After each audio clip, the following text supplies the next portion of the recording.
won't leave me alone.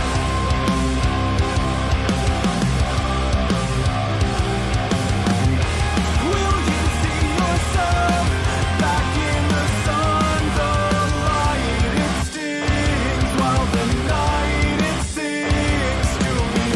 And I'm normal how a story I can't tell, but they'll see the gift they've given to me. I could step aside, I could end this life, but this disease, it won't release, it won't be cured by the night. I guess I'm never coming back. I'm only on.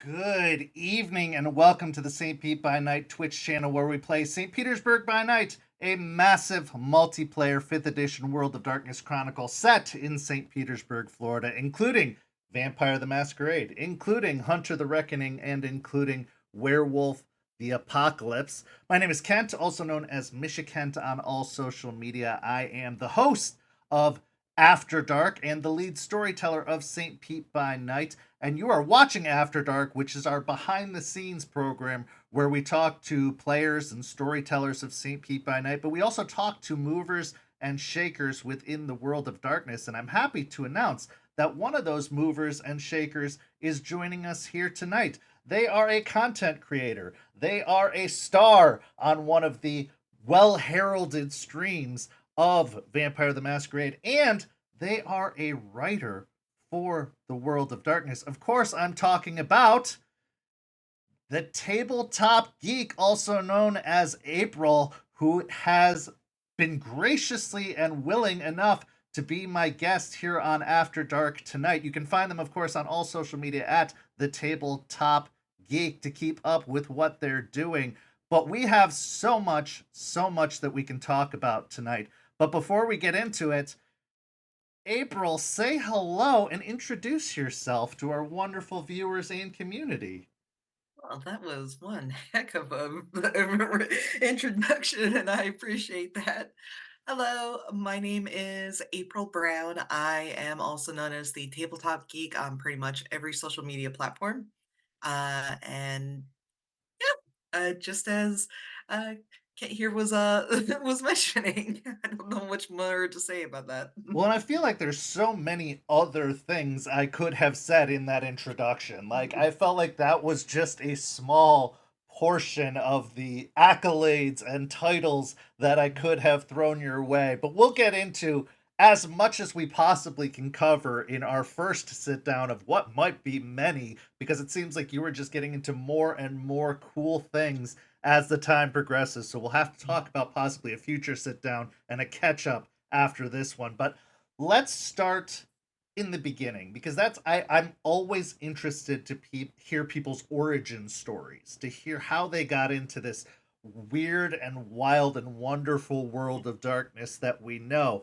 But in the very beginning, where and when did your TTRPG journey start? When had you first started hearing about TTRPGs like Dungeons and Dragons? Not even just World of Darkness, just TTRPGs as a whole. When did that journey start for you? Well, I've heard about them pretty much all throughout like my late teens, early 20s. And I never really got a chance to play them. I didn't know what all like it implied. I know it's like people sat around and they rolled dice and they pretended to be people, and that was all I pretty much knew. And then I met my spouse, which are actually our 10-year anniversary is coming up Oh this wow, month. okay. Yeah. Uh, but while we were dating, she was the one that was like, "Hey, me and my friends, we play tabletop RPGs. You say you want to be a part of it? Let me introduce you." And so that's how I got into it.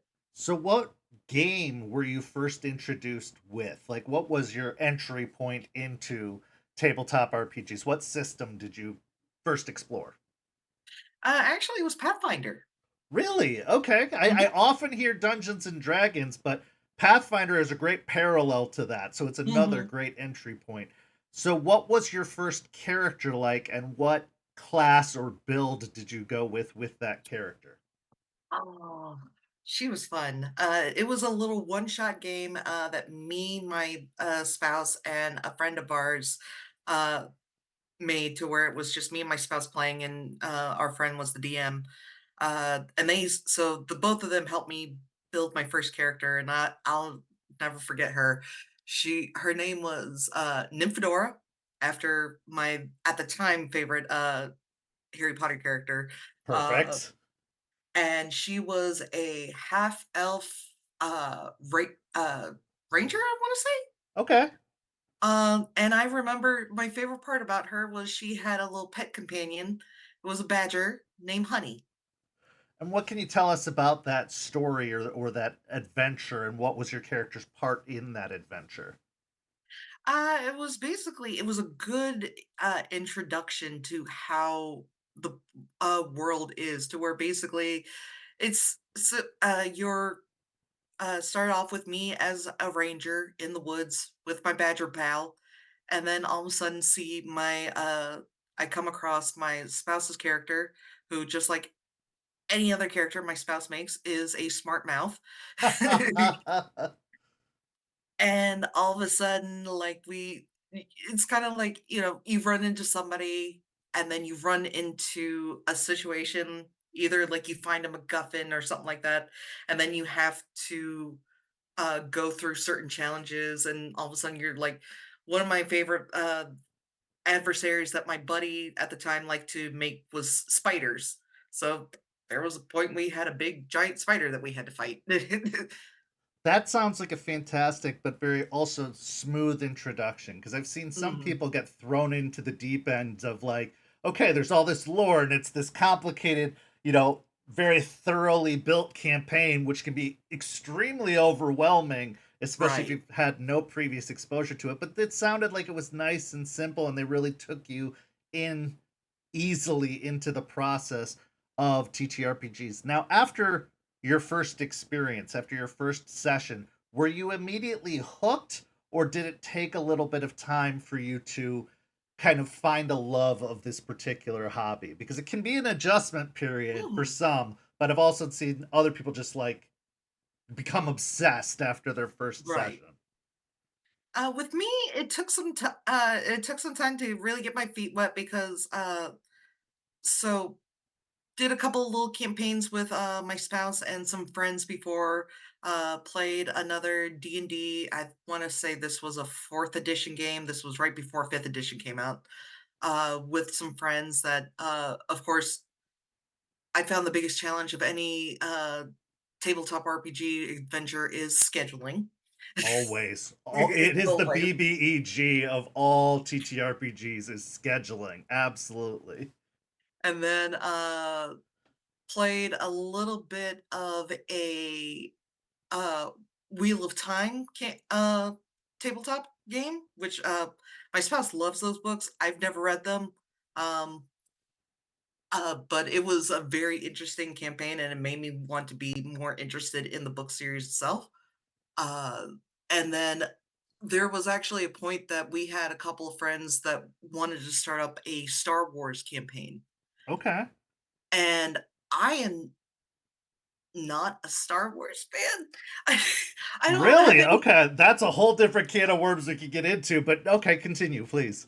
Yeah, it's nothing, like, I don't think it's bad or anything, I just never could get into it, and so, like, but I would try and play a diplomatic character, but Okay.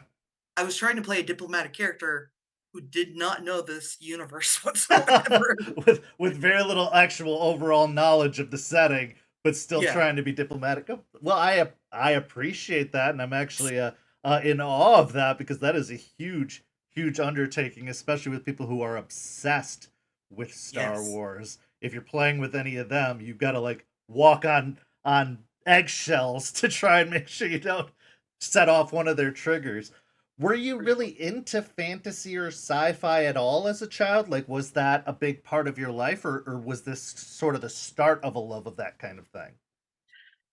With me, so I grew up with a very nerdy family. My dad, I remember growing up, him watching Star Wars and watching Star Trek. Uh, The sci-fi, I didn't really get into sci-fi until about my early 20s when I got into Doctor Who. Um, Fantastic. yes. Uh, Fantasy when, I was probably about 11 or 12, that was when the Harry Potter movies came out, and that's when I got hooked on that story and that world. Obviously, I have my issues with J.K. Rowling as an author, uh, Understandably. but when I was a kid, these books were my life. And they were And for an entire generation. I mean, yeah. I was already a little bit older at that point, but I remember the feeding frenzy that was Harry Potter, like driving past bookstores where there are midnight release dates and people Mhm. lined up. I mean, I don't know if I've seen anything to that magnitude since of Yeah. a absolute just overall obsession for like any kind of printed literature. You've seen video game releases, although that's a thing of the past now, and movie releases. Mhm. But for books, the absolute obsession with that series is Mhm. probably the last of an era, to be honest, because the midnight releases, seeing people in costume and people lined up around the block of bookstores just waiting for the book to come out, let alone the movie. Mhm. So it's totally understandable, and I think that one thing that can be said for Harry Potter is the world building is fantastic. Like, Oh, yeah. say what you will about the author, but the world building, the ability to call to a certain generation of children to hit that perfect age range, I think it's been unmatched in any other book series, at least that I know of. I'm a little Alright. older now, so I don't know what's hot and hip with the kids these days, but at that time it was everywhere. It was everything. So that Everywhere. was really where fantasy grasped you, was Harry Potter. Oh, yeah. What That was house are you? I'm a Hufflepuff. Amazing. Anyway, sorry, you were going to say something.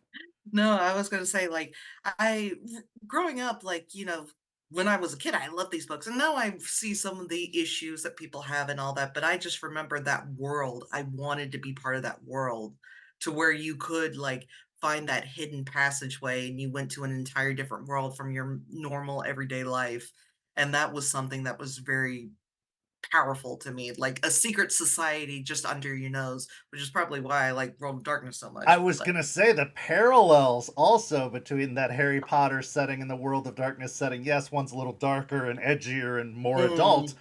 but there's still that secret society, a world beneath the world, pulling back the veil. So that, I guess, brings me to my next question: is when were you first exposed to the World of Darkness? When did you first hear about it? And then what made you interested in getting involved with it and playing it? So I have heard the term Vampire the Masquerade for a long time. I just had no idea what it was.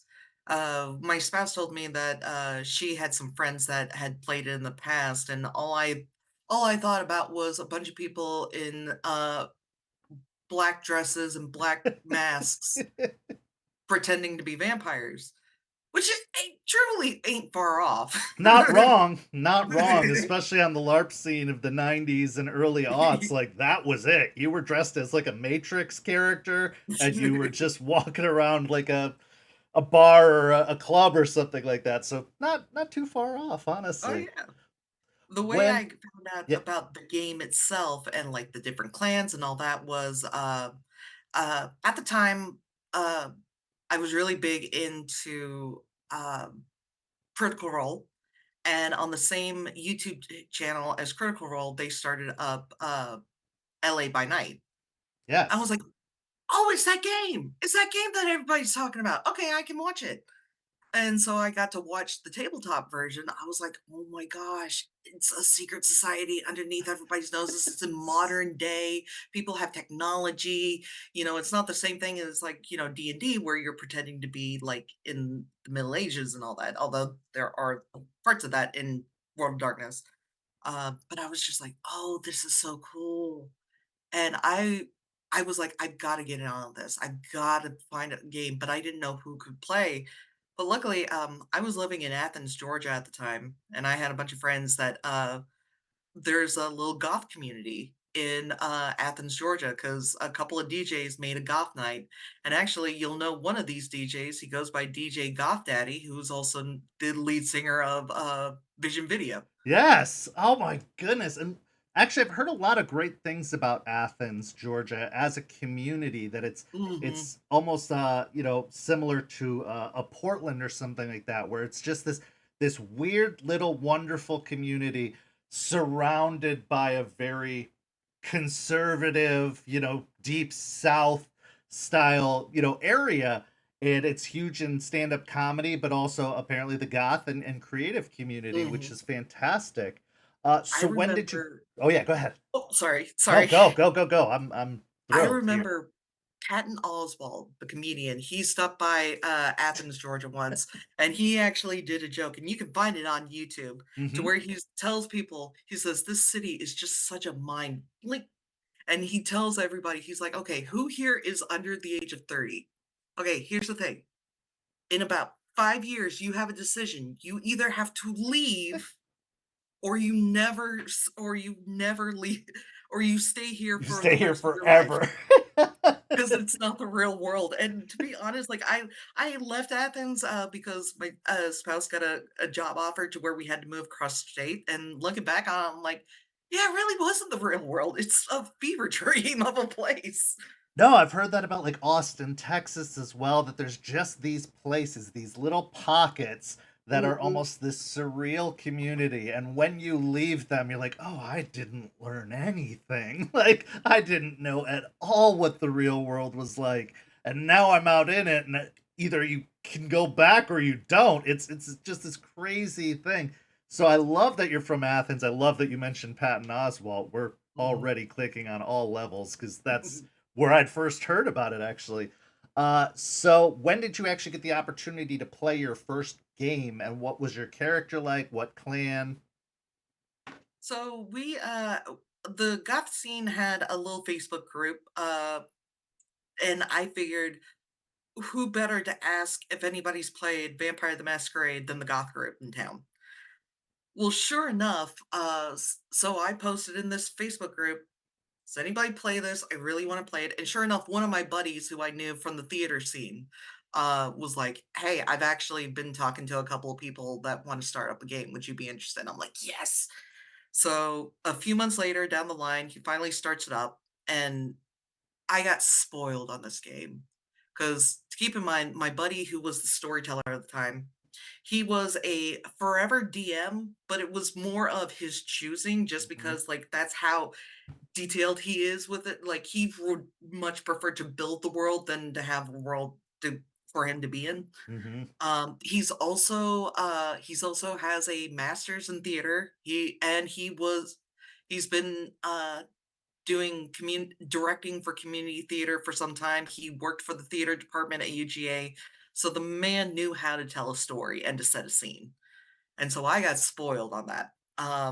And it was a modern day story set in Budapest, Hungary. Wow. Okay. Yeah. And to this day, like, if I look at pictures of Budapest at all I think about is like my character sleeping underground,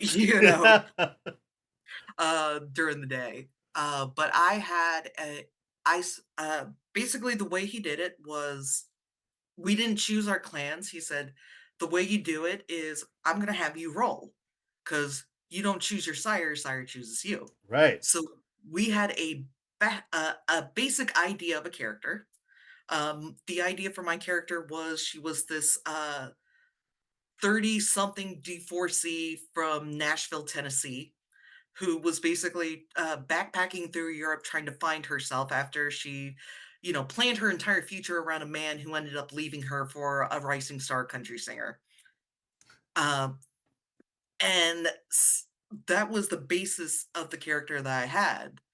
And then I rolled and I got Gangrel. I was like, okay, Okay. how do I make this a Gangrel? And it actually worked out perfectly. I had it to where I made her a more physical character. She was raised a military brat, and so she was her daddy's only daughter.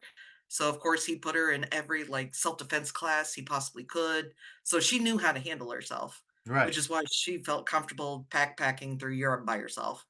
Um, her sire basically had one of his buddies, who was also a gangrel, pick a fight with her, tried to steal her guitar, and ended up, at least like if a human could break a vampire's nose, like she would have. And so he was like, All yeah, right. that would. Okay. Yeah. and and so it worked out, and it was definitely a chronicle of horror. I mean, my DM, my storyteller put this character through hell, and I loved every moment of it. And I was so sad when COVID hit, and we tried to move towards online, and we just kind of stopped It playing. does And what it does. That was a yeah, really, I mean, it was a great time for TTRPGs because I feel like a lot of people got into them because of the pandemic, but also it was terrible for in-person games. I mean, how did you keep them going? How could you keep them going? And the shift to online is a tough one when you're used to doing the gathering in person. It's a whole different atmosphere. and it So was you're also hard for my storyteller, who was just like, "Yeah, it's hard for me to create a chronicle of horror when we're living in an actual horror story right now." Yeah, it's a lot scarier out there than it is anything that I could potentially come up with and tell you. Exactly. Absolutely. So your knowledge of and love of the world of darkness is still probably 5, maybe 6 years old then.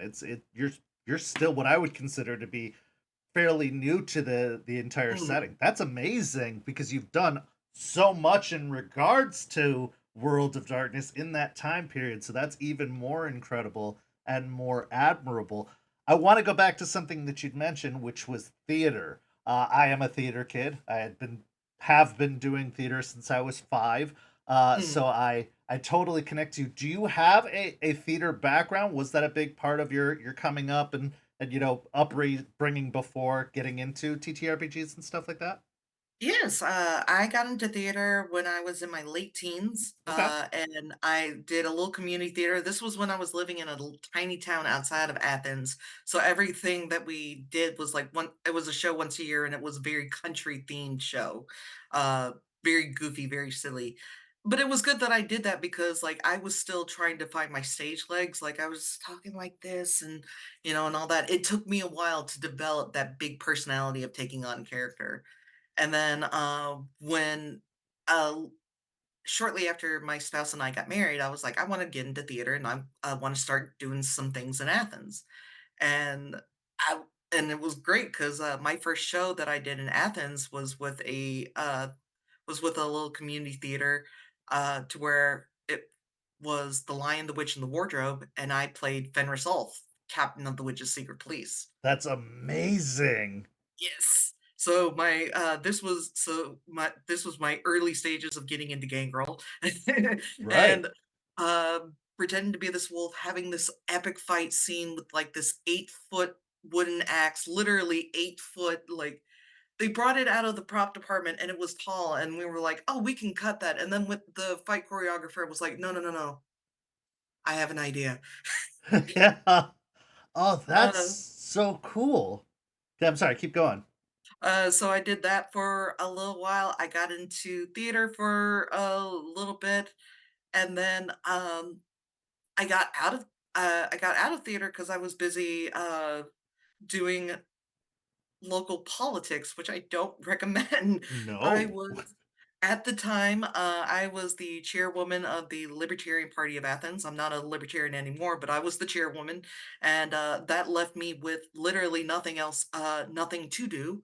Uh, I couldn't, I couldn't commit to like 2, 3 month rehearsal time during that time, and so that's when I was glad that my buddy did start up our Vampire the Masquerade game because it gave me a chance to scratch that theater itch again. Exactly, and I was gonna say, like, all of the theater skills I had developed over time have come into play through TTRPG journeys, through storytelling, through playing characters. Did you find that that was a huge benefit to you, was having learned all those skills in theater to be able to bring into a TTRPG setting? especially since later on you would go on to stream and record things and, be very visual about it. Did you find those skills beneficial? Oh, very much so. It helped me to getting in theater helped me get into the mind of a character, how to pretend to be somebody else, and how to, think like how to think like how this particular person would think, how to act like how they would act, different things like that. And so I found that my theater background was very useful for TTRPGs. And then when I would do stuff that was streaming, when I went to I've done a couple of live LARPs, like at the night in question, and I felt like that helped a lot. So yeah, my theater background having a theater background and having a TTRPG background, they kind of help each other. Oh, absolutely. No, they benefit each other easily. I think a lot of TTRPG is improv. So Oh yeah. learning those improv skills through TTRPGs can be very good when you go back to a theater community, taking some of those skills with you. It is very beneficial on all sides, no matter which side you come in through. Those Mhm. skills are so useful across the board. How did so you had this first vampire campaign. How did that transition into all of the amazing projects you've done since? Like you were on Are We Dead Yet? How did you find out about the greater vampire community following, the pandemic hitting and this one campaign? When did it start reaching out into all these other opportunities? During the pandemic, after like it had been some time since me and my first campaign had played, I got uh the call from my spouse saying, I got this job, it's cross state, we gotta move. And so I was like, okay. And it was a great opportunity. It was a great move. But I was left on the other side of the state all by myself without any friends or family in the middle of pandemic. So I did what most people did during the pandemic was I'll download TikTok. And I checked out TikTok and I was making some little crummy little TikToks at the time. And then I later spawned into uh TTRPG TikToks, particularly when it came to D&D, because I did see there was a large D&D community on TikTok. But then I was like, I really miss my game. And so I started reenacting some certain scenes from my campaign. And so I could show my friends back home in Athens. And then I started meeting some other players that way that were making similar, of course, Matthew Webb and of as I was, and all my, all the people that I hang out with online, and we all became friends that way. And then we started making to where it's like, we would all show, like, of course, I only had the one character, but then I would get ideas for like different clans and all that. The way I got to be the tabletop geek on TikTok was I would make videos of various different classes in D&D and D and various different clans in BTM, and so that's why I called myself the Tabletop Geek because it was pretty much only a tabletop channel. Right. That's so incredible too. And I got the opportunity to watch some of your videos, and they are so creative and so clever. And I think again, corollary to tabletop theater content creation, it's all of the same atmosphere. It's all about character, it's all about presentation and performance. What got you into really wanting to do those videos? Because there's a lot of pressure, a lot of anxiety that comes with recording content, editing content, a Mhm. lot of skills that are necessary to make good content. What gave you the courage and the drive to continue to make content? Because I know a lot of people who had a strong start but quickly dropped off because they weren't getting Mhm. numbers or they got self-conscious or whatever the case may be. What helped you push through all that to continue to make content? With me, it was, making friends, through like, we would, start duetting each other's different videos, and, like, I would wake up and be like, "Oh my gosh, that's awesome!" And then, and so just, finding this a little pocket of community, and would duet each other's videos, and then one of us, James, also known as Consumer of Coffee and PCs on TikTok, he created this. So I would create these ideas for different characters, like a Ventrue Prince. Didn't have a name yet, but she would just be a Ventrue Prince. Then he got the idea for this Malkavian Oracle, and then all of a sudden he started talking as this Malkavian Oracle. And me and my friends looked at that and like, we can do that. We can do that. And so we started doing that, and then we were like, "Wait, are we LARPing on TikTok?" And we were like, "Dude, we're LARPing on TikTok." And that leads into the evolution of what would be Exeter by Night. Mhm. And I want to talk about that in just a second. But at first, I want to let everyone know that we are doing a giveaway tonight. I meant to mention this at the top of the show. And this is one of the coolest, most unique, most relevant giveaways we're doing tonight. Burnham, one of our moderators, has been generous enough to donate some stocking caps that he sewed himself. But what makes these even better is that they are salubri themed. They have a secret hidden third eye under the band that you could potentially walk away with one of these caps tonight by putting in the hashtag salubri in the chat. And at the end of the show, we will give away one of these hats and it'll be shipped off to you directly from Burnham himself. I wish I could enter in for one of these because I think this is the coolest thing ever. And as those who've been keeping up with St. Pete by Night know, we've had a little bit of a salubri storyline going on. And so this is more relevant than ever to our wonderful community. So put in hashtag salubri in the chat and you could be in the running to win one of these amazing hats. It is so cool, and we're so grateful to Burnham for donating these for our giveaway here tonight. Now let's talk about Exeter because Exeter has been this mystery to me. I've never really gotten involved with it. I know it went through an evolution over time and that it had to change, but it was this TikTok based LARPing community. That's how I understood it at first. And a big part of me was like, well, how does that even work? So, if you could do me the honor of explaining Exeter to me and how it came to be, how you discovered it, how you got involved with it, and how does it work? Because as far as I knew, it was just scenes of these, characters and duets and whatnot. But then it Mhm. it spawned into something huge and much bigger since. So take me through the journey that is Exeter, because I'm so fascinated by this. So basically the way it started is like I said, I had this little Ventrue Prince, and then James had his Malkavian Oracle named Kenneth, who was like the prince's uh personal oracle.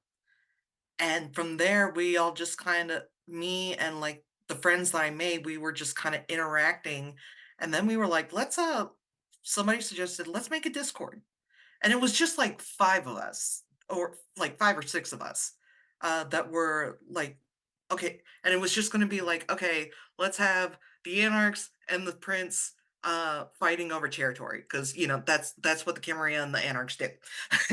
And little things like that. And then I woke up one morning and I saw that Matt Webb, uh, or or Matt Stormcrow on TikTok, duetted one of my videos or stitched one of my videos and made the with his Sabat character, Pierce Cross. And we were like, "Oh my gosh!" And we got to talking, and people were getting into it, and they were sending us messages like, "Hey, can I be a part of this? Can I be a part of this?" And so we had to come up with, okay, this is growing more to than just 6 nerds on TikTok goofing around. Right. People wanna get in on this. And so, so Matt had the idea of doing a Nordic LARP or negotiation-based LARP, to where basically we would have an entire Discord to where people would go and negotiate scenes of what they wanted to see. And then, when after you negotiated your scene, then you would, go on TikTok and record your portion of it. and then the person that you negotiated with could either stitch or duet. Some people could write up scripts to where they would have duets and have like the headphones in to where they would talk, one person talk, the other person talk. Some people would just do stitches, things like that. And I still can't believe to this day how well it worked, but it worked because it was the height of the pandemic. It was like early 2021 when we launched, like March of 2021. So you had a bunch of theater nerds and TTRPG players who have not left the house in almost a year, and you gave them an opportunity to interact with people, dress up in costumes, create characters, and all that, and people jumped on it. And uh, you had it to where it's like with me, I was, like, filming every single day. Oh, for sure, for sure. I mean, there was a huge explosion of creativity that came out of this concept. I remember first discovering them on my FYP and then seeing how much deeper and deeper that well went and the amount of production work that people put in. I mean, one of the things I've loved about World of Darkness is it's a collaborative storytelling game. It's not dungeon Mhm. crawls. It's very much like working with your fellow players or with your storyteller. And I feel like that era, that Exeter project, that Mhm. experiment really showed off that process because it does sound like there's like some script writing, there's some scene designing, but it's people working together. It's not just Oh, yeah. one person telling you, okay, you got to play this scene now. No, like you're working with one another and designing these outcomes in this whole scene. And so I think that really exemplifies in a social media form what World of Darkness storytelling is like. Mhm. Uh, so it started out with just the six of you. It exploded into something more. How did it feel being one of the kind of founding members of this project? Like that's such a cool thing to be able to like a feather in your cap of just this little thing you were doing ended up becoming so much bigger and more. It really hit hard when we were like, "Okay, will you work on the Discord?" To where we had it to where it's like negotiation rooms, and then we had it to where, like, people could post their videos, that way it could you could somewhat keep track of it, although a bunch of people uploading every single day, it could still be difficult, but you had, like, subgenres and all that, and we were like, "Okay, let's open up live." And we open up live, and that day, I remember working and my phone just going, "Bloop, bloop, bloop, bloop, bloop, bloop, bloop, bloop." By the end of the day, we had over 200 people join the Discord, and we were in shock. We thought maybe we'll get 10 or 20 people interested in something like this. We did not expect as many people wanted to join this Discord, and then as many people wanted to be actual players, Yeah, which was a really neat experience. that mirrors the St. Pete by Night experiment we've been doing so well because I'd seen Vampire the Masquerade starting to pop up. I'd seen a lot of people say, "Hey, it's on my bucket list of games that I want to play." You know, I've heard about it, never gotten a chance to play it, so I thought, okay, I will run a Vampire the Masquerade game. I'll make it a West Marches style so anybody can play, just so people can get their feet wet and see what happens. Mhm. The surprise I got in how many people there were that were genuinely interested, just like your experience. We opened the Discord, we started inviting people, and we had over 200 people join with an interest of getting involved with this. So obviously, the demand is out there. Like, Oh, for people sure. want to get into this gaming system, and it's so cool to see this as a very old school World of Darkness player myself over 20 plus years, seeing that the game was still relevant, that people Mhm. still had an interest in it, and that there was a demand for it was so cool. My next question would be, how did this transition into Are We Dead Yet? And what, explain for people who haven't seen it before, what is it? How did you get involved? But how did this Exeter experiment turn into Are We Dead Yet? So, Are We Dead Yet is well, it started as a Thin Blood based RPG, Thin Blood based V5 game, uh, ran by Huddy. Who was a Huddy, I was a previous guest on the show, so that's fantastic. Huddy. I've been a huge fan of Huddy's YouTube channel for ages, and then when the Exeter by Night stuff started blowing up, she made a TikTok channel and started following a bunch of us, myself included. And I was over the moon to see like her outstar Jason Carl following me. Like, you gotta be kidding me. It's huge. It's huge. And yeah. And then she said, "Hey, listen, I got this idea for a Thin Blood chronicle for based in uh gosh, what is the based in Myrtle Beach, which is where her other she runs another chronicle with some other friends of hers, some other BTM YouTubers and all that, um, called Blood on the Grand Strand.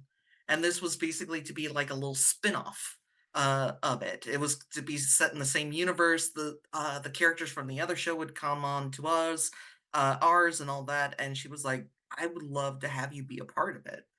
I was like, "Of course I'd wanna be a part of it." Uh, and because it was cool, she actually, uh it was funny, I, was watching Huddy, before she told me this idea about a Thin Blood campaign.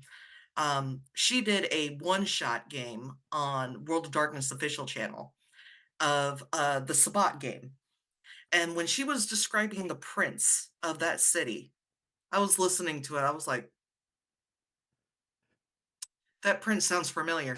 It's like, why does that print some I messaged her, I was like, tight, tight bun, uh, venture, am I crazy?" And she's like, "No, you're not crazy. I was really inspired by what you made on, TikTok with Prince Annika with Exeter." And so I thought that was really cool. And then, when she told me about the Thin Blood game, I was like, "Sure, I've never played a Thin Blood before. I've always wanted to try and check it out." And, yeah, got to do that. That was really cool. Well, and that has to be so flattering, and another feather in your cap to be an inspiration for such an influencer as Huddy, that they would incorporate something you've created into one of their own stories. That's got to be so awesome and so cool. And so to get the invitation following after to join a game must have just been absolutely thrilling. Oh yeah, I was really excited about it, especially because especially the whole idea of it to where she's like, "Okay, you guys are friends. You've been friends forever, but you kind of drifted apart." And so I got to thinking, it's like, okay, Myrtle Beach, South Carolina, not too far from my hometown, Athens, which is a college town because we were all supposed to be like around college age. So I had the perfect idea of like having this ultra political, I guess you could say social justice warrior kind of character that went to all the protests and all that, because that's what I those were the people I hung out with in Athens, who just recently graduated UGA with a political science degree, and then everybody was like, "Yeah, I went to UGA, went to UGA." It was like, so I was all excited. I was like, "Yes, we're all from Athens. Yes, I'm so happy." um, That's just, and it's cool too, and that's another thing to another, benefit to World of Darkness. It's so relatable. It is our mhm, world. It's talking about places we've seen or been or can at least go visit if you haven't been there before. It is one of the more grounded, relatable TTRPG experiences I've ever had, and I think that's what really connects with people, is that these are, people we know. They're based off people we know. These are places we've been. This is all believable content, which with a D&D or a Star Wars, obviously it's fictional. You can only, mhm, imagine so much about it. It's outside of our scope of believable, but World of Darkness is the exact opposite. It is mhm, so believable and so grounded to the point that you can't completely convince me that it isn't based off of a reality in some concept and that there isn't a secret society of vampires out there, because it's possible. Like, something about the way World of Darkness is built makes mhm, it so possible that you can almost see through a lens of World of Darkness in your day-to-day life, in your mhm. experiences. Did you find that phenomenon happening with you to the point that, like, you would go out and you'd be like, yeah, that's probably a vampire club, or yeah, that could be a great spot for a haven, or did you find that actually that bleed happening into your real life, that you started picturing the world in World of Darkness? When I first got into it, when I did my first campaign with my friends back in Athens, I used to think about like what would Athens look like in the world of darkness. Well, first of all, to me, Athens is an anarch city. You cannot convince me I otherwise. believe that 100%. Yeah. From what Athens I've is heard, I haven't had the chance to visit, but from what I've heard, absolutely. Athens is definitely an anarch city. And then I would think about like I would try to think about like sewer systems and all that, like, wouldn't like, they wouldn't really, like, I would think about, like, the Nosferatu. Where would the Nosferatu live? Well, sewer systems in Athens, they're not like, these big cavernous, like what you see in Bloodlines video game. Right. I always had this idea that, especially since when you read in fifth edition, that the more higher generations of Nosferatu get, the more they look kind of more just disfigured people and not like the Nosferatu of which they're known for. And Right. so my idea was like they would live in like rundown trailer parks in the middle of the woods. To me, that would make more sense in that setting.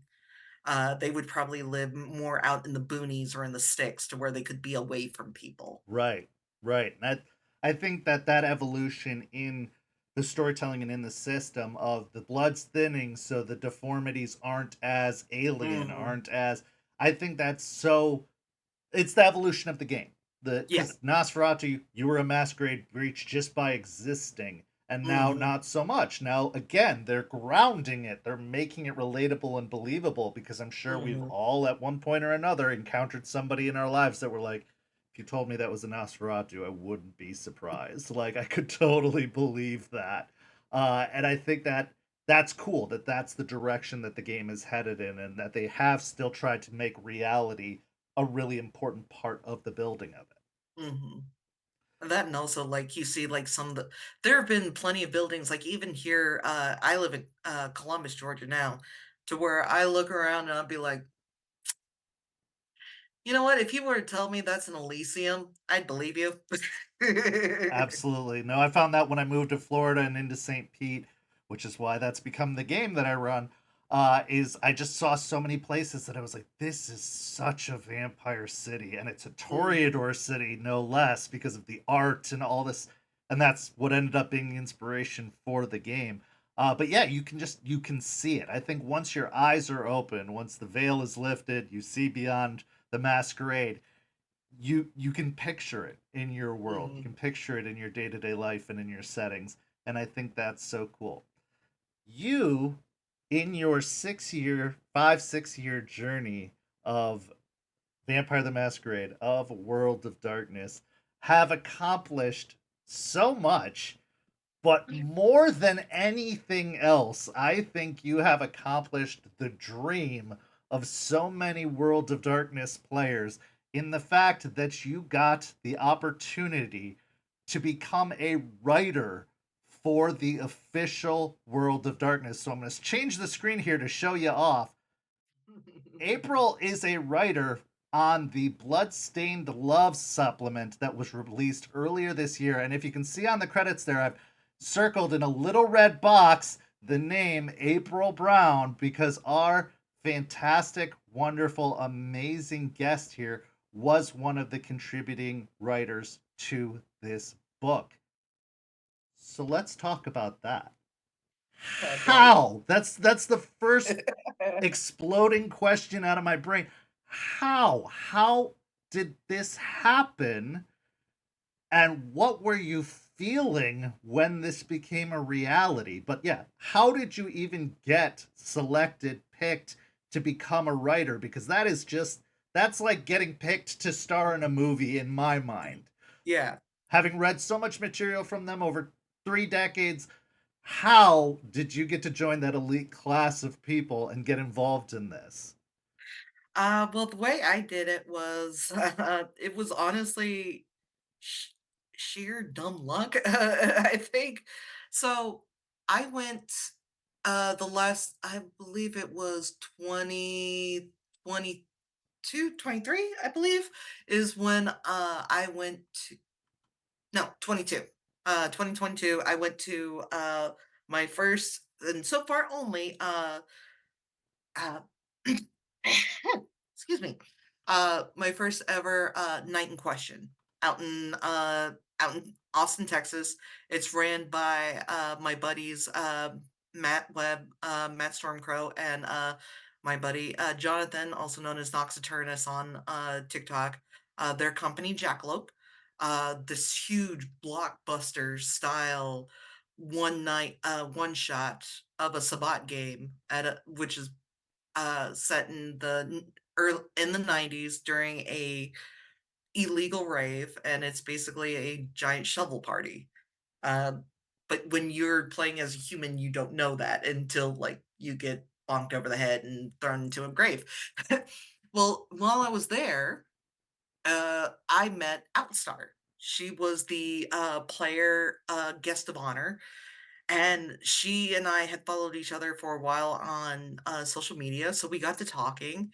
And her character interacted with my character. I played a very naive, very sweet little Catholic 17-year-old who just graduated high school and was off to college and just wanted one night of freedom, one night of rebellion. And here comes Outstar's character who plays like this rave scene queen who's like, "Here, you want some drugs?" And so we kind of got to hang out from that, and followed each other on social media and all that. Well, then a gentleman by the name of Juana, I believe is how you pronounce it, he was working on this project, and he's posted on social media like, "Hey, I've heard that people play like Vampire the Masquerade on TikTok, and I was wondering if anybody knows anything about like romantic styles because I got this idea for a book." Well, Outstar tagged me and said April's plays BTM on TikTok, and she does romantic plot lines because my big Shiloh and Reggie was a big one back then. So she was like, introduce each other.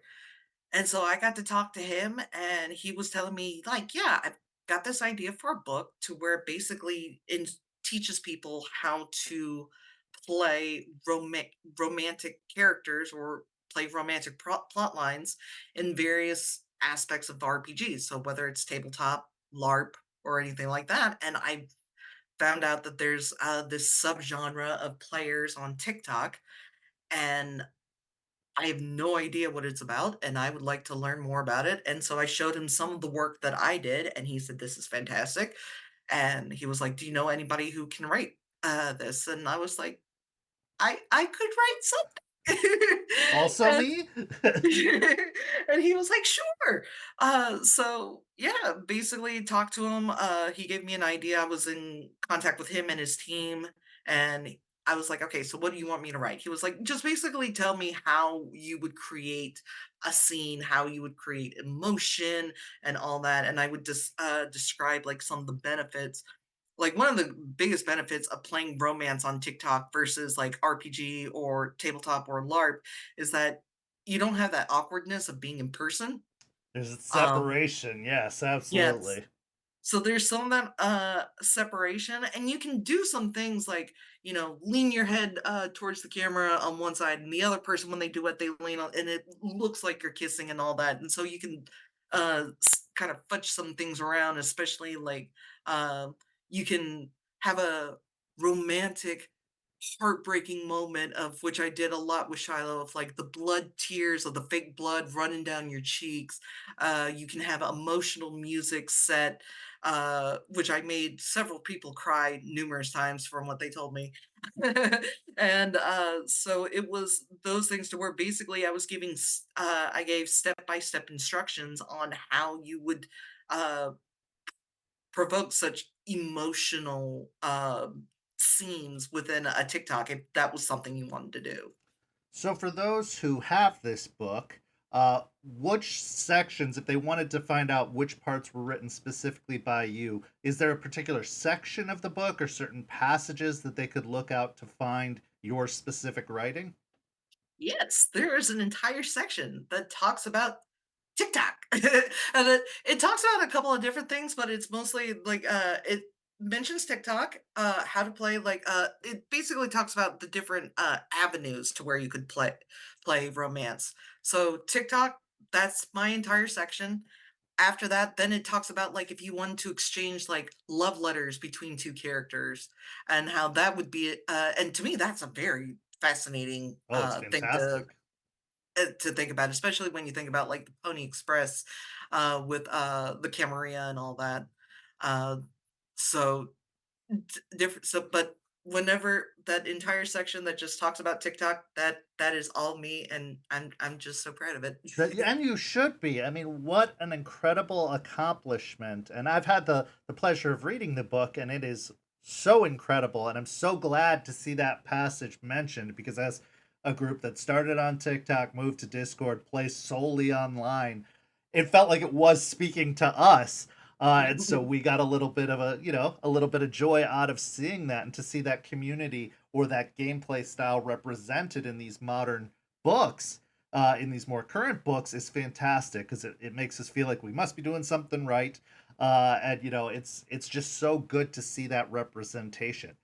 So full disclosure, when I first heard about this book coming out, I had a guttural reaction of dread and fear because romance has always been a polarizing and controversial topic when it comes to TTRPGs. There's people who take it too far, there's people who take advantage of it. I've seen it, be distressing in relationships, and cause problems in real life relationships or lead to real life relationships. So, especially in our community, it was something that we were really apprehensive about. But I was Mhm. surprised and pleased by this book because I do think romance is a wonderful storytelling tool. I think, there's books that have been based on romance, an entire subgenre of books that are all based about romance. Your A Crown of Thorn and Roses, your, Mhm. Fabio based books from back in the day. Mhm. There's movies, your romantic comedies, romantic dramas. Romance is an important thing, and I think to try and remove it from gaming does a disservice to storytelling and does. So I was really pleased once this book did come out and I got to see it, how it expressed ways to do so in a healthy and safe manner. And so I was glad to see my fears and apprehensions turned over on its ear about this book because at first I was like, "Oh no."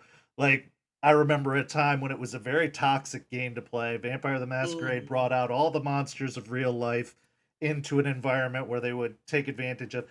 So to see that evolution in the writing, in the material, is so fantastic. So, first and foremost, thank you for being a part of a project to help teach people the right way to do that. Did you or did the team ever have any worries or apprehension about getting into this material? Was there any talks about like, hey, we have to be very careful about what we write down, or was there any talk about that kind of former era of TTRPGs and some of the things that are still remnant to today? Not That's a so big question, I know, but not so much like any like warnings. With me, like it was more of uh, I would I would type something, but then I would have to remember that maybe not everybody that was reading this knew how TikTok work, and so right, like they that's would have true. to remind me, like, "Hey, can you put like the mechanics of how this works on TikTok?" Um, but yeah, I totally know what you're talking about because when the early days of Exeter by Night, especially when we introduced the Shiloh and Reggie plotline, which were basically the Romeo and Juliet of Exeter. You had this anarch neonate who was in love with his former touchstone, now completely brainwashed by the Sabbat Toreador fledgling. Uh, but a lot of people, like it was weird because I never got any of the hate, but Brad Hardwick, who plays Reggie in Exeter, he was getting messages from people that were just not nice, like just saying, "Hey, get this romantic crap out of my VTM game." Like, what are you talking? It's like, what vampire genre do you know that doesn't have some sort of romantic plot line Right. and Even to Bram it? Stoker's Dracula. I mean, all Right. it goes back to the origins of vampires. And one thing that we always did was with Reggie and Shiloh is that the poor things, like you rooted for him, but at the same time, like you would look at him like this ain't a healthy relationship, and and we would have to explain to us because some people is like, oh, this ain't healthy. It's like, no, they're vampires. It's not I mean, supposed to be. no, it's like they're I mean, they still feel some echoes of love from their human life, but mostly it's just that need of companionship. It's that obsession and possession that the beast has. So not to say that Twilight was ever a good example of a healthy relationship, but it's not that, lovey-dovey healthy relationship. They're going to be a toxic couple that you root for and hope that one day that they will see how toxic they are, and they just don't. One another perfect example of this in media is Beauty and the Beast. You know, a lot of people herald that as this perfect love story, but if you actually look at it now, especially with the 21st century look, like go back and watch, Mhm, that was a pretty toxic relationship, but it did exemplify the concept of this monstrous creature trying mhm, to have a relationship, and how that really does kind of transition over to vampire, which the concept is the same. It's just a wolf in sheep's clothing mhm, type situation. And I do think that that's very powerful, and it is very organic mhm, to the vampire storytelling experience and the setting, because vampires are very much about lust and love and, you know, predatory behavior. In your games, either ones that you've played in the past or now, how important were safety tools? Did you take that into account? And what are some maybe tips or suggestions you can give to people for playing romance and how to do so safely? oh, yeah, safety tools was always like when Brad and I first were talking about that, we were going to bring in these characters and then make them to where they had like crushes on each other, make it a whole romance plot line. There were some things that we discussed as far as what we were okay with and what we weren't okay with. It's like with Huddy's game, Are We Dead Yet? I love it. She gives us an entire checklist of like things that are you okay with, are you not okay with? Because they're with Vampire the Masquerade, like you can the great thing about fantasy and tabletop and role playing and all that is that you can explore darker themes, but you do it on your own terms. And you don't force somebody to be uncomfortable with something just because, oh, it's the world of darkness. It's badass and and F you if you can't handle it. Uh it's it's like skydiving with a parachute. You've got Right. to have that comfort, or you've got to have that protection. So I always found it very useful. I never saw when I was doing Night in Question, which again is a heavy, heavy setting. It's That's where Sabat. I mean, yeah, it's yeah. that's you're getting straight up murdered, buried alive, and then you become this evil killing machine that just wants to cause destruction. Uh, but it's the same thing. We had those safety tools. You had when you go to something like the Night in Question, you have to go to a safety training that lasts for like a couple hours. You don't go to it, you don't play. Right. And even though, like, we had check-in systems like, "Hey, are you okay? Are you not okay?" or anything like that, we would stop the negotiation. People will always ask, like, "Doesn't that break the flow of the game?" I'm like, "No. You stop, you negotiate, and then you move on." And to me, that never stopped the flow of the game. To me, it just made things better. Well, and as an old school gamer, I'm shocked that it took me as long as it did to encounter my first consent sheet, my first, you know, safety tools of that manner. I didn't experience anything like that until easily 2021. Mhm, But the fact that that is the norm now is so wonderful. It does make mhm, gaming a much more safe experience. I feel like it does prevent a lot of the issues that we've seen in previous generations of gamers and previous experiences. And I think I love that this book that you were a part of talked a lot about that. They did Mhm. make that a priority because I think everybody knows, you know, this can get deep. This can get dangerous. And the role playing experience, just like the theater experience, there's a certain relation. And like we talked about it being a benefit before about how grounded World of Darkness is, about how realistic real World of Darkness is, that's also a negative as well because with your fantasy RPGs, we're not elves. There aren't Right, dragons, that we right. know of. There isn't that kind of level of magic and everything like that. That's still a foreign concept, so it allows you to have a certain level of detachment. But with World of Darkness, that detachment is razor thin. Like it is very, very small. And so the opportunities for bleed, the opportunities for crossover, the opportunities of getting too into character are Mhm. that much more of a risk.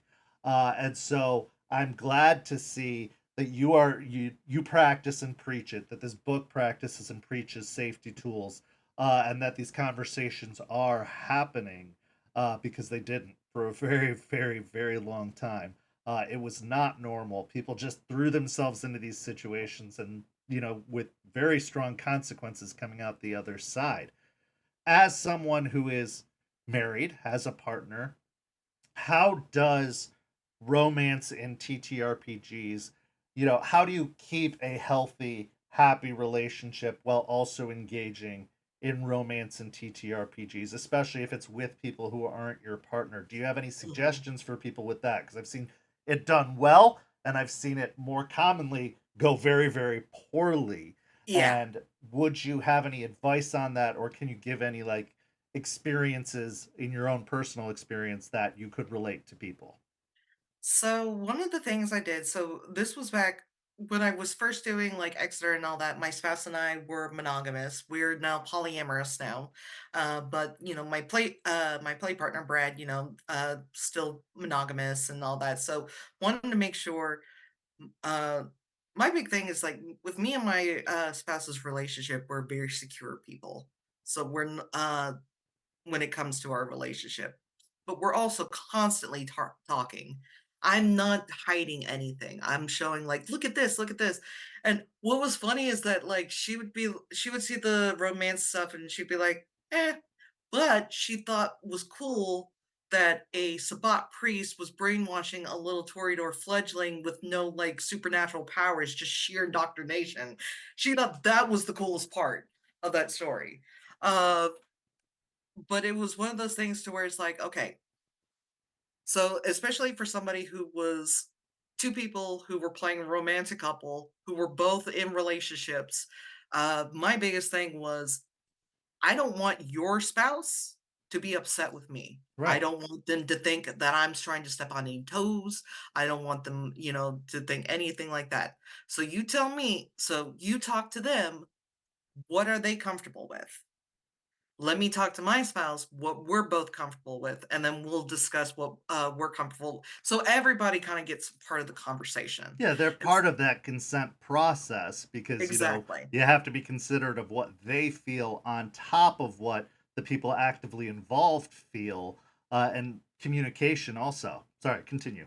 Exactly. And I took it I kind of took that same attitude when my spouse and I decided to go into polyamory. We are parallel daters, meaning we don't date people at the same people. Uh, I've got a boyfriend at the moment. My boyfriend and my spouse adore each other. My spouse adores my boyfriend, but I'm also in constant communication with the two of them, and I'm making sure that everybody is on the same platform, same level, and making sure that everybody is on the same page. So communication is key with any RPG game, with any relationship. It's just any sort of interaction you have with another person. And it's always checking in like uh I've read into people who whether they're RPGs or even people that were dipping their toes into polyamory. It's like, well, they just need to get over it. It's like, no, don't have that attitude. Uh not It's like, okay, say, okay, this is what I like, but you find this, whatever this is, uncomfortable. Let's discuss as far as what is a happy medium? Where is that line? And you have to do that with anybody you meet because my personal line may be completely different than somebody else's. Right. Right. Yeah, and that's, I mean, I'm glad that you mentioned that, like, communication, even in TTRPGs, even in a non-romantic setting, is important because, and I love that your book also, and I call it your book because why not? It is. In my mind, it is. I love that they Thank you. had an entire section about bleed and, Hmm. to be careful of that and how to watch out for that and how to prevent, Hmm. you know, that a certain amount might be healthy, but a good majority of it could be problematic. Hmm. And I do think that that even comes down to like intense encounters. You might have a shouting match in character, but theoretically, you should be able to walk away from that and say, hey, we're cool, no problem, and be able to go on with your day. But it's not as easy as it seems. And I think a lot of newer players don't know that going in, that like the feelings you're feeling in character can still affect you out of character. And I think that relates to romance too. Is like, yeah, you're getting into some deep emotional talk, and while it seems like it's play acting, it can potentially have a real life effect on Hmm. you, and to watch out for that and to be mindful of that. And I think that, like you said, communication is key in being preventative about that, and to be very safe and careful about that. Oh yeah, um so like I there. oh yeah, go ahead. Oh, sorry, I was gonna No, say, no. like, when it comes to, like, when it's come like, there were a couple of times that I would have to, negotiate scenes ahead of time with people that it was going to be not romantic, but it was gonna be anger, hurt, betrayed, or anything like that. If there's insults being thrown around and all that. So I would have to, there would be times to where it's like, okay, I'm gonna insult you. What are some things that you're okay with that you're not okay with? Like, for example, with me, because of the way my brain works, I don't like it when people call me worthless or stupid or ugly or certain things like that. So there are certain words that I know that are trigger words that are going to upset me, even though I know you don't feel that way. Right. But my brain is going to tell me something different. So if we could avoid those and stick with these that I'll be okay with, that's perfectly fine. And I think I think just understanding where everybody's line is and making sure that you don't even tiptoe it to where you can still have raw emotion. But if you understand that there are just certain lines that you don't cross, it makes the experience a lot more enjoyable to where you can walk away and be like, "Oh, that was a good game. Want to get a beer afterwards?" Absolutely. Absolutely. And I think a lot of people look at TTRPGs as great therapy, which Oh it yeah, can be, but I think people have to remember that most people you're playing with are not professional therapists. They don't have the training and tools necessary. So being very, it's a lot of self work. I've found right. the therapy of TTRPG is a lot of self work. Oh, I didn't know this was triggering for me. This is something to be mindful of in the future. Or, oh, I didn't know how into this experience I was going to get. Now I have to be more cautious. It's a lot of, you have to pay attention to yourself and your own behavior and how things affect you, as well as being mindful about how you're affecting the people around you. So while it is a great teaching technique and it is a great learning experience, it's also still can be very dangerous if you're not communicating. So Oh yeah. communication in everything is so, so important. I will say this, as a perpetual people pleaser, playing RPGs has taught me more about setting boundaries than anything else in my life. Absolutely. Absolutely. And enforcing those boundaries, because you can Yes, set them, but it's also your job to make sure that those boundaries stay and that you keep exactly. them strong. That's fantastic. So I have some rapid fire questions for you, Okay. some little short bits that I want to get into. But before we get into that, I want to remind people of our giveaway. Burnham is giving away a hand stitched hat that, relevant to our current storyline, is Salubri themed. And you could win one of these hats from our wonderful Burnham for free here tonight from watching this stream by putting the hashtag Salubri into the chat. You can get one of these amazing hats shipped to you absolutely free. And we are so grateful to Burnham for offering this up, for being so generous and giving one of these away. So just put the hashtag Salubri into the chat, and you will get one of these hats for free shipped to you courtesy of Burnham and St. Pete by Night. Rapid fire question time. One, what's your favorite clan? Gangrel. Why? They were the first ones, and also I just have protein is my favorite discipline of all Okay. time. And also my love for dogs and all things furry, I think. Yeah, we were talking about that earlier, that you have two dogs.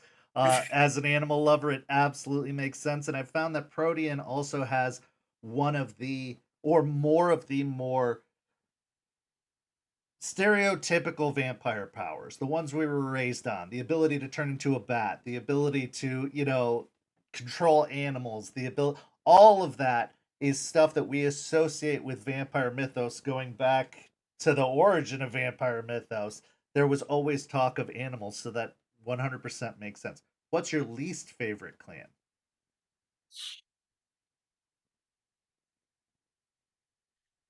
Oh gosh. I don't know if I have one yet. I guess out of the ones that I have played, I would say with the current one of Are We Dead Yet? Hakata. That was the one that Ruby, my character, Diablerized into.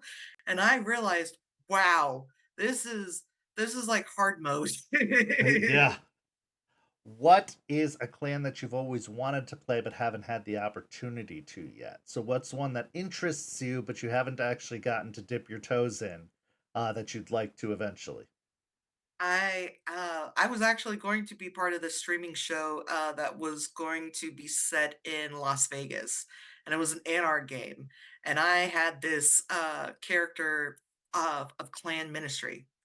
Okay. Uh, Her name was Jezebel, and she was originally from New Orleans, and she owned a strip club in the Luxor Hotel. Nice. And I never got a chance to play her, but I would love to play that one in particular, but also I would like to check out Clan Ministry one day.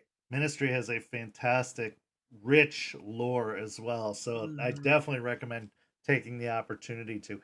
Are there any of the other splats or settings, as I think more people refer to it, that you'd be interested in, like werewolf or wraith or changeling, or have you gotten to dabble in any of those other settings or splats before?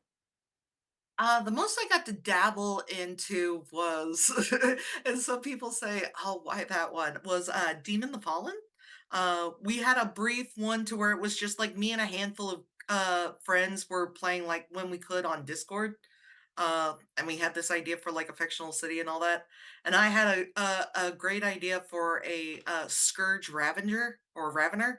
Okay. Um, Her whole thing was that, hey, I created this beautiful earth and mortals screwed it all up.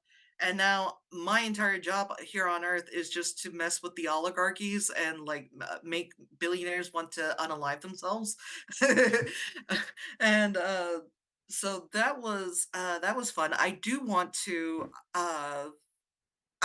would love to be able to play Mage because I've heard so many good things about Mage. Uh, would love to check out Changeling, um, and I would like to dabble a bit into Werewolf, particularly V5 Werewolf, to where it uh, cleaned up some things from the Yes. previous editions. Yes, Uh, absolutely. So definitely want to check out some more. Very cool. Is there any of the splats that you have no interest in? Is there any of them that you're like, yeah, I heard about that. I have no interest in trying it? Mummy? Mommy. Just 'cause Oh, mommy. uh, Yeah, I get it. I just- There are a few splats, and actually Demon was on that list, but I'm interested to see that you liked it. Uh there were a few of those that I was like, if they don't do a fifth edition of that, I will be perfectly fine with that. Like if we don't see a fifth edition Mummy, if we don't see a fifth edition Demon, I would be totally okay with that because I remember when they first came out, and I remember just it was a lot. It was a lot. the way I've heard it described is that when it comes to Demon in particular, Demon is a great game. It's just not a very good World of Darkness game. No. Yeah, that's exactly it. Yeah, it's Yeah, it's trying to shoehorn it into the world of darkness that was problematic, and I think that was one of the issues I had also with Chronicles of Darkness is I'm like, just make a new game. Why exactly. are you trying to sell it off as World of Darkness? It's not. Just make a new game. That being said, did you have any opportunity to dabble with Chronicles of Darkness, and how did you feel it compares to World of Darkness? No, my first ever and really the only version I've ever played of World of Darkness is V5. So like it confused the heck out of me when I figured out that former editions did not have blood dye. Right. Yeah, it did not. That was a new thing. That was actually a really cool thing they adapted from Chronicles, which is why I don't regret it entirely as an experience. Even though it did throw away my canon for 10 years, 20 years. Uh, but yeah, it it's one of the cool things that they've adopted from there, yeah. Mhm. There was a I just loved what the blood dye did was it just any random thing could turn into something either really good or really bad. In my first game, we had a scene to where like me and the other game girl were sneaking and we ducked because we had a couple of ghouls that were peeking over, and that would have been fine had I not gotten a messy critical and killed those Ex- guys. Except for the blood dye. No, they do take that random factor, that chaos factor. They take it up to another notch, and I love that about this Mhm, incorporation of the hunger dice as well as the rage dice and the mhm. desperation dice for hunter. I love that, and it makes the system more uniform. One of the thing Oh, about yeah. the old splats was that there was no crossplay. It was very difficult to pull off a crossplay game Mhm. in the revised edition or any of the older editions. But in the fifth edition, we have learned from experimenting here on St. Pete that it is possible to have hunters and werewolves and vampires all in the same world, which was unheard of before. Or if you tried, it was absolutely ridiculous to try and balance and pull off. Right. So I do think that is one of the cool things they've incorporated. Are you currently working on any World of Darkness projects officially? Are you doing any more writing for them? Have you been invited to do anything else? Not at the present time. I'm in the process of taking a slight break from RPGs Okay. in general, focusing on some real life stuff, maybe looking to move up north, uh, get out of the south, things like that. So I'm kind of taking a break. I do know that Huddy would like to look into starting up season 3 of Are We Dead Yet after the summer. Very cool. So gonna have a little summer break, and then maybe I'll start dipping my toes back into the RPG scene, particularly when it comes to World of Darkness. What do you think is the next major splat they're releasing? We know some books coming out. We know Shattered Nation for Werewolf. We know Gehenna War for Vampire. We know they've got some books coming up. But what do you think is going to be the next major splat they release, and why is it probably Mage? Uh, I was actually thinking Mage just because I have heard so many wonderful things about Mage the Ascension. I know a lot of people who I've known people who are not the biggest fans of World of Darkness, who are not, fans of the style of vampire or werewolf, but they love Mage. They'll play Mage all day long. Yeah. Um, and for and especially, like, coming when I found out that mages in the world of darkness are, like, probably the powerful supernaturals out there. Oh yeah. Uh, yeah, definitely, I'm definitely interested to check them out, especially hearing, stories on the technocracy and how they would fall into modern day. That would be very interesting. Yeah. Absolutely. So you said you're taking a break from TTRPGs right now, but you're looking forward to getting back into Are We Dead Yet? Is there any kind of hints or possible lead-ins? Where did you leave off last with Are We Dead Yet, and what can we look forward to potentially in the upcoming version? Do you have any information about that? Right now, where we left off was just the Are We Dead Yet crew, which is uh half full-fledged vampires, and still we've got a couple of thin bloods. and then just realizing it's like, oh, we have to make a life here in Myrtle Beach. Okay, cool. And just figuring out, especially like for my character Ruby, I had it to where kind of towards the end, Ruby had just kind of somewhat given up. Like she was just like, fuck it, sorry, No, it's fine. You yeah. this just her whole thing was just like, fuck it, let something attack me. If I die, whatever. I've lost everything. I don't care. And now she's kind of figuring out I still got my friends and I'm going to protect my friends at all costs. And but now she's got to figure out with her like new Hakata powers, particularly with her Hakata Bane, which is we have it to where everything rots around her. Oh, the Uh one of the old school Banes. Okay, yeah. yeah, so Huddy has it as part of like a homebrew game to where you can choose. And so she was like, "Hey, uh you can either choose painful bite, or you can have everything brought around you." And we were all talking about like the crew was going to uh be owners of a hotel and that was going to be their domain. And so I was like, well, tell you what, since things running around me and humans getting sick and all that, that kind of goes for the entire world. Let me see what the other players think about it. And immediately everybody was like, we can have a goth mansion. Yay! Let anything run around us. And so that's going to be interesting to see how she deals with just, I was like, well, can I put her in a basement? And Huddy was like, there are no basements in Myrtle Beach. And I was like, oh. Nope, And not in the also, flood zones. no. And also she's gotta figure out how to balance out that obsession with death that the Hakata have. Uh, I have suggested, because one of the characters from Blood on the Grandstand is a veterinarian. I'm like, "Hey, do you need somebody to put down the animals? Because 'Cause I'm pretty sure that'll be perfect for a That'll Hakata." work. Yep, that'll work for you guys. So have you ever thought about storytelling? Because it sounds like with Exeter and everything that was involved with that, you kind of got a knack for it, with talking about storylines and working with players in that regard. Have you ever tried, or do you have any interest in ever trying to become a storyteller? I was doing a little bit of, like, storyteller and training with Exeter. The thing is my anxiety? No, I I get it. it's a lot, and it's also, like, for me, like, to be a storyteller, like, I try my best to, like, read up on everything but there's so much you have to learn. There's so much you have to know, like, right on the spot. Like, there were times I was storyteller in training, and I'd just be like, and I'm like, uh, and so I think someday, but I think I would first like to try DMing a Dungeons and Dragons game It's a first and great see start. where it Yeah. goes from there. It's a great start.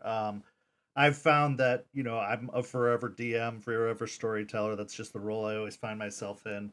Uh, you're never gonna know everything. You Mhm. just got to be willing to allow your players to have some input into rulings and stuff like that. Be really embrace the collaborative nature of stuff. But I think learning by doing is the best way to do Mhm. it. It's just try it. It might fail, but who cares? Like, just give it a shot, and you pick it up more and more through practice than through study. I've found, but that's fantastic. So before we say goodbye, we're gonna do our giveaway here.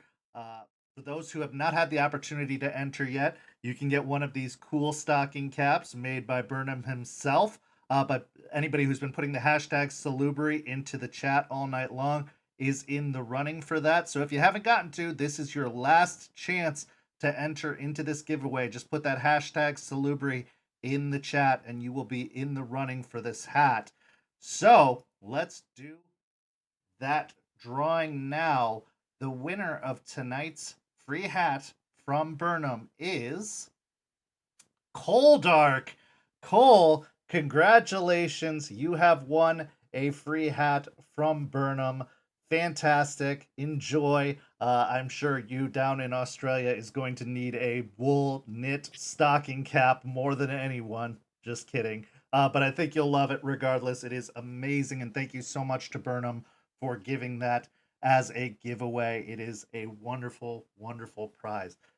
April, thank you so much for joining me tonight talking about your experience. Congratulations on all you've accomplished in just these few 5 or 6 years. It's an amazing feat, an amazing accomplishment. Is there anything you'd like to promote or plug before we say goodbye? But really be sure to check out Are We Dead Yet on Huddy Von Schland's YouTube channel. She's got tons of playlists that way. And also don't forget that Exeter by Night. Uh, Even though I'm personally taking a break from TTRPGs and LARPs and all that, it is something that is still ran as a once a month live game on Discord. So if you're wanting to scratch that itch for a LARP but don't have anything local to you, this is a great opportunity. Also, obviously, go follow our beloved April on the Tabletop Geek on all social media. You can find her on TikTok. You can find her on Instagram. Anywhere you can find the Tabletop Geek, you can find April. And yeah, just go give her a follow. As for us, this week we have what's today? Saturday. Tomorrow we have Bloody Strings, their latest episode. Tuesday, we've got the season finale of Rage Across Tampa, our Werewolf the Apocalypse chronicle. So we'll be taking a 1 month hiatus after that. So go check out that last episode. The cairn is being built, but there are obviously some complications in cairn building. So go check that out Tuesday night. Thursday, we've got Don't Get Caught. Friday, we've got What the Hell Is That? Our Hunter the Reckoning Chronicle. And we are going to be taking a hiatus from After Dark for the next month as this guy takes a well deserved vacation for a month. So go check out all of our other programming or go watch our videos on demand that we have on the channel here. Obviously, Hadi Von Schland, we talked to a few weeks ago. So if you didn't get a chance to check that out, check that out. We talked to Mr. Gone. We talked to Miss Magitech and Magia RPG. Go talk to all or go check out all those amazing videos on demand on YouTube. We also have the podcast, which is available on all your favorite podcast providers. Just look for St. Petersburg by Night, and you can catch up on episodes if you prefer the audio format to the video format. But I'm Kent at Misha Kent on all social media. Go follow St. Pete by Night on all social media as listed down below in the description. And April, it's been so lovely having you. I can't thank you enough for taking the time tonight. Good night, everyone. Have a lovely evening, and we will see you next time.